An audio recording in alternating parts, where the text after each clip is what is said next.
bu aşçıya devre berapo girtiyen siyasi azat bebe. Deve devlet u deslatari dürüst u dilsoz be. Dişteke ve şartı tüne u dve nebe. Pevajuye hata naha zelan nine. Em dixwazin peyam bidîmen be. Gülşen Bortlu çene u Mehdi Süzer balkşandın servan xalan.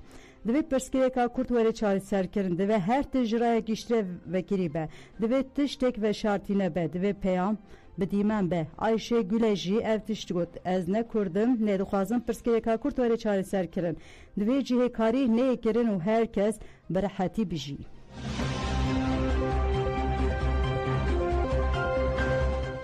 Azadiya Rêber Abdullah Öcalan aştiyeke bi rûmet dixwaze. Jirên li İzmirê têkilder rojevê ji ajansa jin nîsre axivîn û gotin ji dayika aştiyê nüfusa ataç wa dibêje. Gelê Kurd her dem got ku ev Rêber Abdullah Öcalan weke îradeyê me ye. Îro jî heman tiştî dibêje. Li desthilatariya Ceberut qayûm tayînê şaredariyan Kurdan dike. Her roj rojava bombe dike. Zarok jin û kalan rojnamavan û hunermendan şehîd dike. Aboriya welat tune kirin, hukuk adalet ji holê rakirin. Kesên xwedî wijdan wê destên rêvera po bigirin. Hesibe Akdoğan jî wiha dibêje. Selahattin Demirtaş û bi hezaran siyasetmedar girtîne her roj siyasetmedaran dikirin. Eger rast te û ji dil aştiyê dixwazin, divê demil dest Rêber Abdullah Öcalan azad bikin. Naime Kocakaya jî wiha dibêje. Gundê me hat şewitandin em koçber bûn. Êdî em naxwazin gelê Kurd zilmê Gelê Kurd zilmê were kirin. Azadiya me bi azadiya Rêber Abdullah Öcalan misoger dibe. Em aştiyeke bi rûmet dixwazin ev jî bi azadiya Rêber Abdullah Öcalan pêkane. Gügercin şakalcı ev tişgotin li girtîgehan cih nemaye. Divê girtî werin berdan em aştiyeke bi rûmet dixwazin divê Rêber Abdullah Öcalan azad bibe. Azadî mafê wî û hemû girtiyane.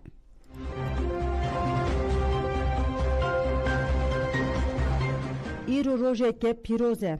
Rojnamavan Asya Wejikani derbarê peyama Rêber Apoku ve îro were dayîn de nivîsek nivîsiye. Di nivîsa xwe de balê dikişine servan xalan.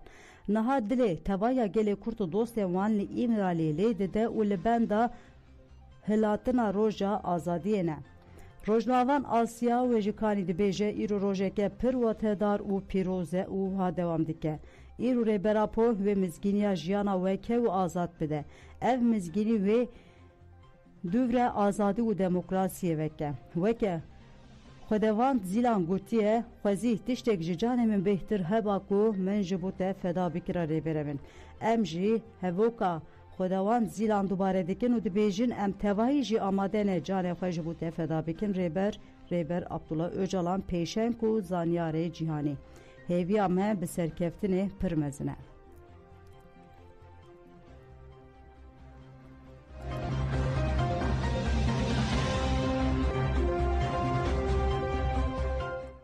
Navên daragihandina Qesedê bi daxuyanekê bilançoya 24 saatên dawî şer eşkere kir. Daxuyanî wiha ye. Balafirên şerên Dewleta Tirkiye dagir ker du çarşem rêzê êrîş li derdora bendava tişnê pêkaniye. Balafirên ciyên karkeran ên girêdayî bendavê û gundê Qişlê yên nêzî wê bombebaran kir. Dagirker û çêteyan ji şeva sêşem çarşem heya du herêmê derdora bendav bi çekên giran toparan kir de encamê de zirarên matî çêbûn. Çeteyan bi desteka hawayî obûsan êrişî noxteyên hêzên me kirin. Şervanên me bersivdan û şereke dijwar derket. Di encama şer de kuştî û bîrîndarên çeteyan çêbû. Yekîniyên şehîd Harûn jî beşdarî bersivdayîna êrîşan bûn. Erebeyeke leşkeriya BMB rûxand û erebeyeke din a leşkeriya bi tîpa tota derbixwariye. Eniya pira qara qozaxê balafirên şerên Dewleta Tirkiye dagirker êrîş ji ser gundê Qazax û Tînayê pêkanîn. Di encamê de ziyanên matî gihîştin milkên sivîlan her wiha gundên Tîna, Cate, Birhiso, Dîkan, Melha û Sena girên Sêvê û qara qozaxê bi zêdetir 120 guleyên roket, tank, obûsên giran û hawanan bê serûber hatine toparan kirin. Di encama toparanê de zirarên matîyên mezin li mal û milkên şêniyan bûye. Di saatê nîv de jî çeteyên Dewleta Tirkiye dagirker bi desteka obûs û balafirên êrîşê noxteyeke hêzên me kirine. Şervanên me êrîş têk birin û şer derket. Di encamê de hejmareke çete hatiye kuştin û him bîrîndar bûn, yên din jî ji cihê şer reviyan e. Di tevaya duh de balafirên bê mirovên Dewleta Tirkiye dagirker li ser bajarê Derhafîrê û gundê Warên ve geriyane.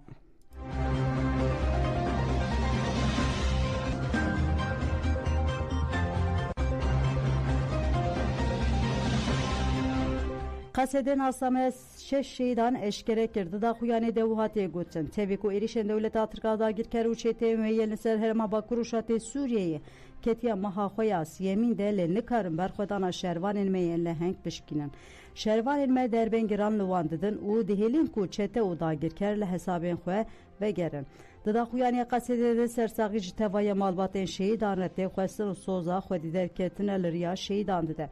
Nasnameyê şehîdan û haye Casım Remedan bi nasnav Delîr Rimelan navê dayîkê Wehda navê bav Mihemed li Rimelanê jî dayîk bûye di heftê çile 2025 de li bendava tişnê şehîd bû. Üdey El-Xerawî bi nasnav Şahîn Çılaxa navê dayîk Foza navê bav Mihemed li Qasım Yejidayık bu di çardê çile 2025 da li bendava tişnê şehîd bû.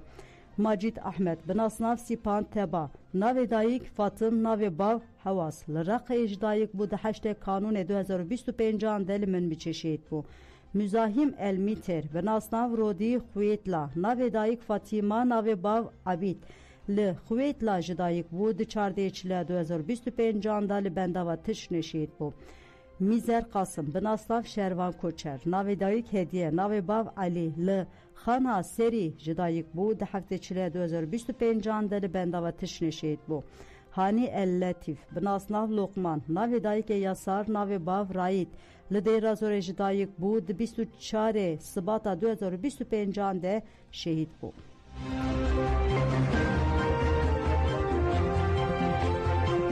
Hevserûkê Mêsaciwanên Sûriye Demokratîk Nasir ji Ajansa Anefera Axivî got pêwîst e em perdeya tirsê biqetînin û siyasetên qirêj têk bibin.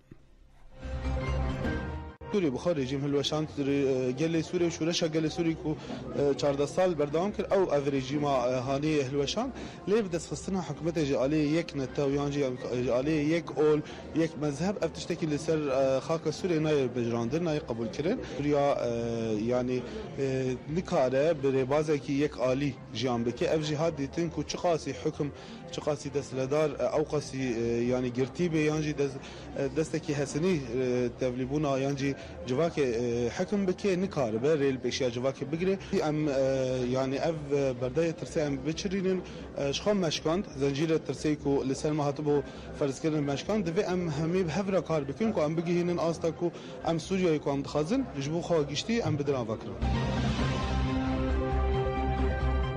لرقه کومچیبینا سوریه یا دیالوگان اجتماعی تلدار خستن به duruşmaya berbe Suriye Prengiya Demokratik ve لرقه کومچیبینا سوریه یا دیالوگان اجتماعی تلدار خستن کومچیبین جالیه ناویندا روجاوا یا لیکولن استراتژik nerelese ve hati organize kirin lehre mevcudayen Suriye zedetir düset keset beştari komcivine bun komcivin ve jidu runiştran pek vere durunişna yekemin de demijara krizen rejima totaliter anavendil Suriye u perskreke ku je derketne jali revebera tevgera demokratik akar majdolin Hasan ve vere brevebere durunişna duyemin de mijara Suriye yanu aso u çareseri jali reveberen nerelese kurd ray diriye ve were breve birin komjivin ve be encamname ke bidawi bebe.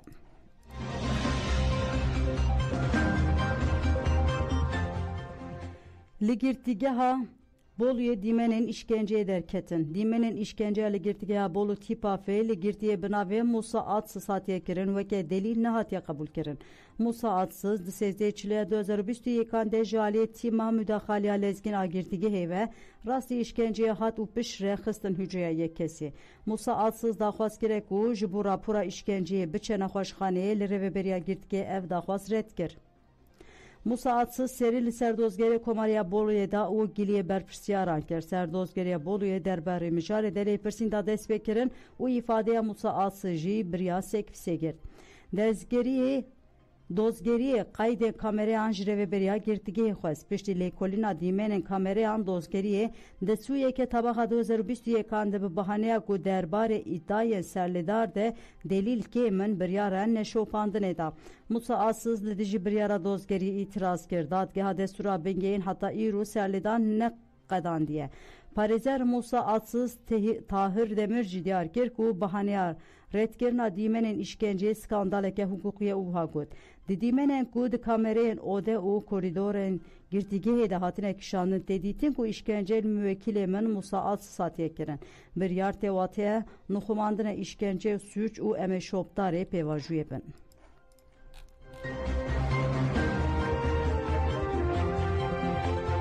Tahliyeya Esmer ku 30 sale girtiye hate taluqkirin girtiye nexwe Selman Esmer li girtika Afyonkara Hisartîpatê hejmariyek de tê girtin û 30 salin di girtigihê de ye. Diviya be di 22 Sibatê bihata berdan lê bi bihaneyek ku poşmantî qebûl nekiriye berdana wî ji bo 3 man hate taluqkirin. Birayê Selman Davud Esmer got kekê min bi bihaneyeke nehukukî nehatiye berdan. Birayê min nexweşe û nayê tedawî kirin. 30 salin di girtigehê de tê girtin em li bendê tahliyê wê bûn lê bi keyfî berdana wî asteng kirin. Davud diyar kir ku hezaran girtiyên wekî kekê wî hene û got divê raya giştî divê mijarê de hestiyar be divê em beadaletî bi dawî bikin.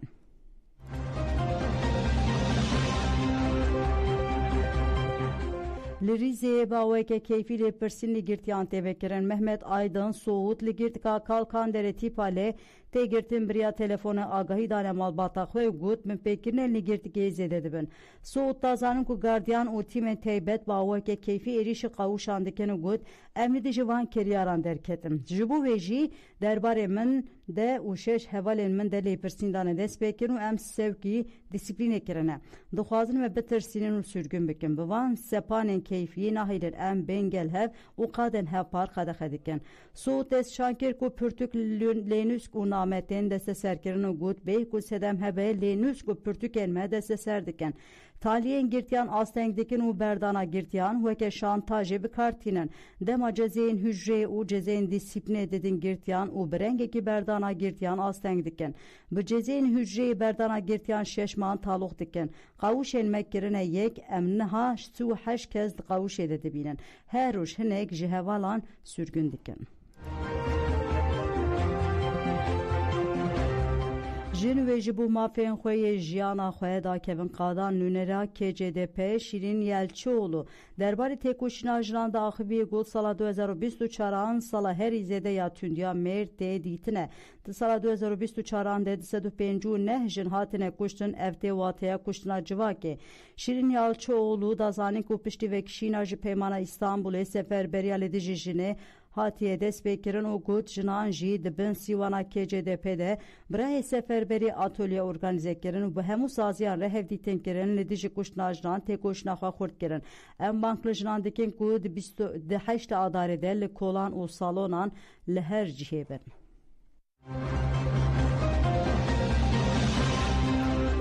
Sohrê di 24 saatan de bi kêmanî 5 kes hatin kuştin. Sohrê dest şankir ku yek ji kesê kuştî li deşta Xapê ya Girêdayê Hamayê hatiye dîtin û cihê gulêyan li bedena wî hene. Cenazeyek jî li bajarê İdlibê hatiye dîtin. Ev cenazê jî ya çekdarekê desthilatdariya Şamê û di mala wî de hatiye dîtin. Sohrê dest şankir ku li devera Remîl Cinûbî ya Girêdayê bajarê Laskiyê jî kesek bi kêran ji aliyê hevjina xwe ve hatiye kuştin. Li taxa Ebu Heya ya bajarê Dêrazorê jî 2 kes ji ber taqîna mayînekê hatine kuştin.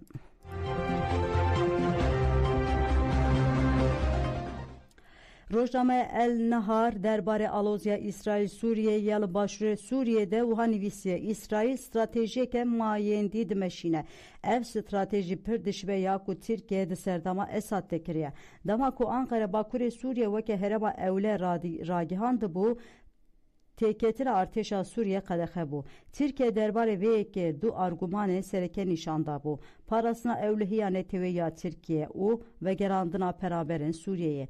Herema ewle ku Tirkiye bi tevkariya Rusya û İranê di serdama Esad dava kiribû, bû sedem ku Tirkiye bibe aleyekî bi bandor ya di qada Sûriyê de. Bi vî rengî bû tevgerek li ser asla nav netewê di dosyaya Sûriyê de. İsrail ditirse ku Ankara hebûna xwe ya leşkeriya meşrû li Sûriyê biriya peymanên li gel hikûmeta Sûriyê bikarbîne. Bi vî rengî wê destkeftîyan bi dest bixe û bandora xwe ya heremî berfireh bike. Rojname El Arab jî wiha dibêje. Şamê texmîn dikir ku wê Qeter û tevaya dewletên Arab ji bo aboriya Sûriyê pereyan pêşkêşî wan bike. Lê ev nekirin û hêviyên Şamê şikestine. Rojnameya Şerq el Ewsê jî cihda şerê li Sûdanê û dibêje Sûdan hewcedarê li hevkirineke giştî ya di navbera hemû hêzên siyasî û sivîl de ye. Eger ev li hevkirin çênebe pirsgirêkên li welê çarêser nabin.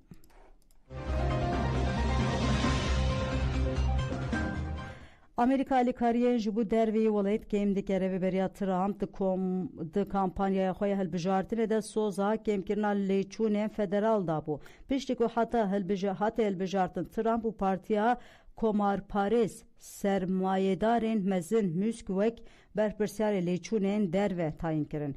Musk jî roja çarşemê agahî da ku ew ê ji 7.2 fonên ku ajansa pêşçûnên ya Navnetewê Usayî tiya alîkariyê derve rake. Ev biryar ji 42 alîkariya mirovî ya ji bo derve ye û di tevaya cîhanê de bû sedema nerazîbûna. Belê godan je menûçên nîv û pêşkêşkirin ana xatirê we dem baş.